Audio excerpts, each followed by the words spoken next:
Bonjour, c'est Labougriou. Bonjour Bruce. Bonjour Votre invité ce matin, Éric Coquerel, président LFI de la Commission des Finances, député de Seine-Saint-Denis. Oui, bonjour Éric Coquerel. On va d'abord revenir sur ce drame survenu samedi à Évian-les-Bains. Un pompier volontaire fauché délibérément par un jeune de 19 ans. Une question très simple. Faut-il, à votre sens, aujourd'hui, généraliser la prise en chasse, la poursuite de ces auteurs ?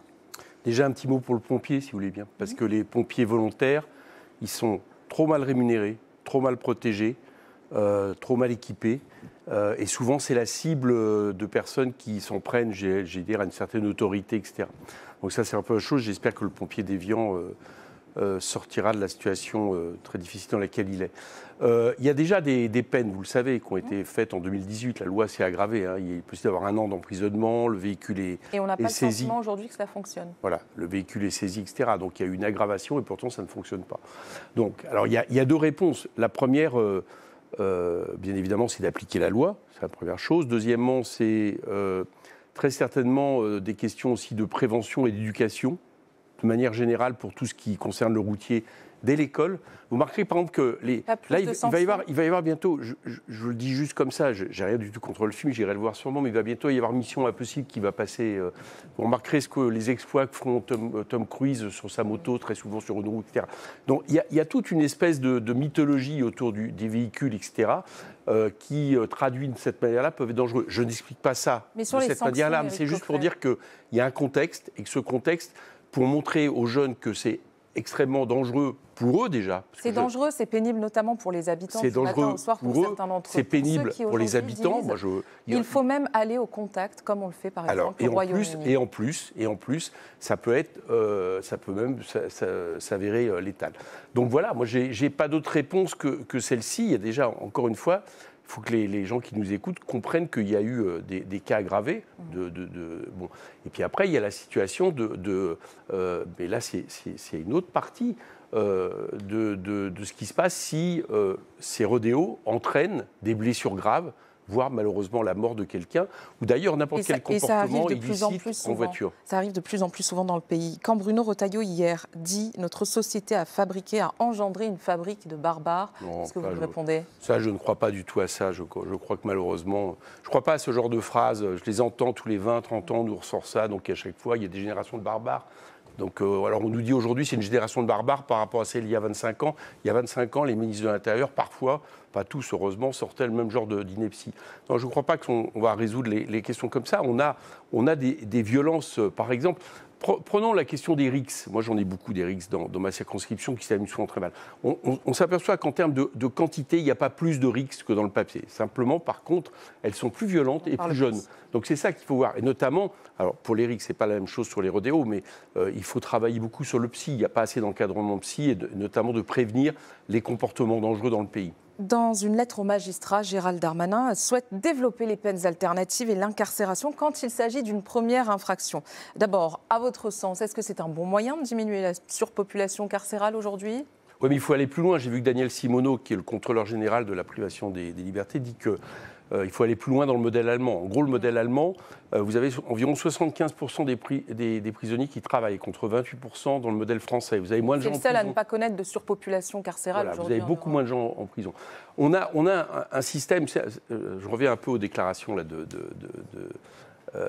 M. Retailleau, là, sauf que c'est le ministre de la Justice qui, depuis des années, pense que plus on punit, mieux c'est. Plus on envoie en prison, mieux c'est. Bon, et ben ça s'avère faux parce qu'en plus de ça, souvent la prison est criminogène. Donc il faut admettre de manière non démagogique qu'à certains moments, il y a trop de monde en prison. Ce n'est pas le fait qu'il n'y ait pas assez de prison, c'est qu'il y a trop de monde en prison. On a des records en Europe et pourtant que je sache, on n'est pas mieux en termes justement de délits et de crimes. Donc, par exemple, la loi qui, il y a quelque temps, a fait en sorte qu'on abaisse à 1 an, de 2 ans à 1 an, la possibilité d'avoir des peines de substitution, n'est pas une bonne loi. Et je pense qu'il faut aller sur les premières, vous l'avez dit, les premiers emprisonnements, mais de manière plus large, il faut faire en sorte, par exemple, Daniel Simoneau propose qu'on ait un peu une mesure type Covid, c'est-à-dire qu'on ait des personnes qui aient des peines de substitution, qui soient sorties de prison, parce qu'aujourd'hui, il y a trop de monde en prison. peut-être qu'il y a tout de même un mot qui va vous faire bondir dans cette lettre de Gérald Darmanin. Il explique que les condamnés pour atteinte aux biens ou autre escroquerie n'ont pas forcément leur place, alors pour un premier vol, n'ont pas forcément leur place en détention et les délinquances financières non plus. Bah, oui, ça me fait bondir parce que moi, ce que je regarde, c'est la peine. Voilà. Si on pense que des gens sont des délinquants financiers qui ont causé des torts à la société, qui nécessitent, par exemple, puisque moi je suis pour au-dessus de 2 ans de prison, plus de 2 ans de prison, je ne vois pas pourquoi ils seraient traités autrement qu'un voleur de bicyclette, si vous voulez.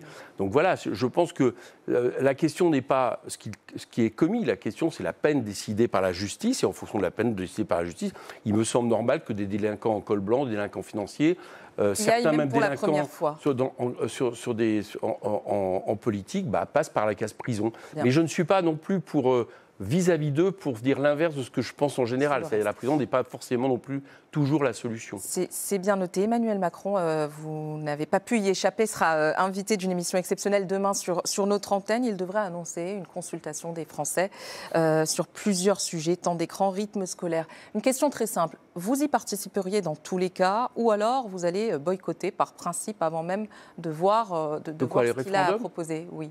Ah non, ça dépend de ce qu'ils proposent. Nous, on est pour les référendums, on est tellement pour les référendums qu'on pense qu'il faut des référendums d'initiative citoyenne décidés par les citoyens. Alors, spoiler, ça ne sera pas sur les retraites, ce que vous réclamez depuis plusieurs années. C'est ça le problème, c'est qu'après, ça dépend le thème. Si c'est en réalité des référendums mis sur la table pour occulter la forfaiture qui date de juillet dernier, c'est-à-dire qu'on n'a pas respecté le suffrage universel et qu'on nous impose des gouvernements minoritaires, ma réponse est non. Par exemple, ma réponse a été non sur un référendum sur le budget, donc chacun comprend que techniquement et politiquement... Ça a été laissé de côté par le chef. Vous remarquez que ça a été, pendant une semaine, on en a parlé. C'était le sujet d'ailleurs. Bon. Donc, c'était l'objet de l'en parler. Donc, moi, je ne suis pas d'accord sur des référendums, j'allais dire, qui, quelque part...